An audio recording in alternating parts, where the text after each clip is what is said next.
వేరే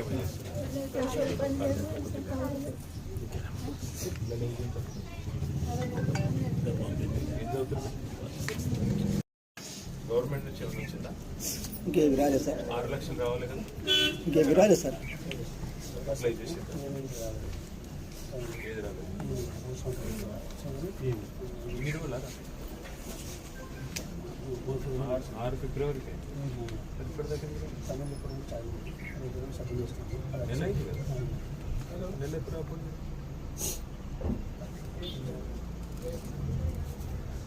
మాట్లాడిందా superintendent? 1 month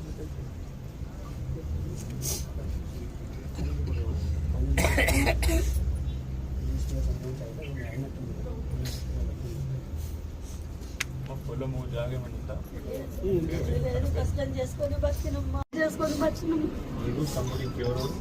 ఒక చెల్లుంది, చెల్లెని పెళ్లి చేసి ఎక్కడ కనపడుతుంది? మేము ఈయనే ఉంటాం. పిల్లలు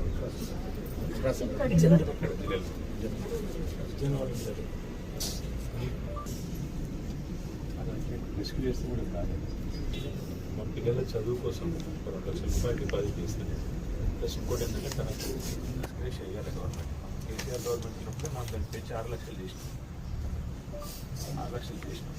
మనం ఏం చేద్దామంటే దాన్ని తప్పకుండా తొందరగా ఇప్పిస్తా, ఆ డబ్బులు కూడా ఇప్పిస్తాం. అది కాకుండా కూడా ఏం చదువుకున్నాం? ఏం లేదన్నా. 14 లక్షల బాకీ. నా కొడుకు ఫ్యాక్చర్ అయింది చేతులు. ఫిజియోథెరపీ చేయలేదు. కొంచెం రెస్ట్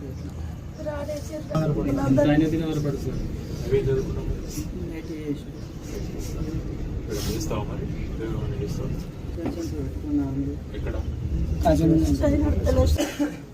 మా పుల్లోడు దీయం అనుకున్నాం కానీ మా దీమే పోయింది. భక్తులు సిగరెట్ భక్తులు చేసి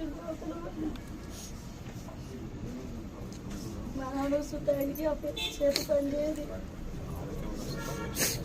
నచ్చింది తొందరగా ఇప్పిస్టార్ట్ చేస్తా. తమ్ముడు కూడా ఏదైనా ఒకటి ఐటీఐ దగ్గర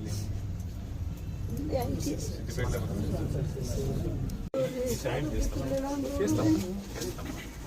బాగా చదువుకోండి, బాగా చదవండి. ఇద్దరు పిల్లలు భయపడద్దు, గట్టిగా చదువుకోండి.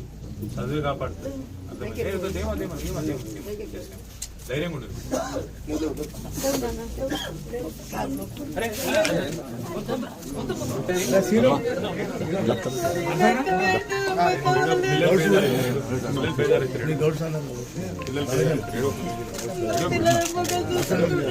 అరే రామన్ ఏడ్స్ బేజారు చేయకండి. ఏడ్స్ బేజారు అన్నమాట. వాళ్ళ పిల్లలు బేజారు చేస్తారు. అధికారులు మీ సమస్యలను పట్టించుకోవట్లేదా? నెలల తరబడి మిమ్మల్ని ఇబ్బంది పెడుతున్నారా? మీ సమస్యకు ఎవరు స్పందించడం లేదా? అయితే ఆలస్యం చేయకుండా వెంటనే క్యూన్యూస్ కు కాల్ చేయండి. సంప్రదించాల్సిన నెంబర్లు 8143001981. మీ తరపున మేం బాధ్యత తీసుకొని మీ సమస్యను అధికారుల దృష్టికి తీసుకెళ్తాం. పబ్లిక్ వాయిస్, సామాన్యుడి ప్రశ్నాస్త్రం, ప్రతి గురువారం ఉదయం 11 గంటలకు మీ క్యూన్యూస్ లో.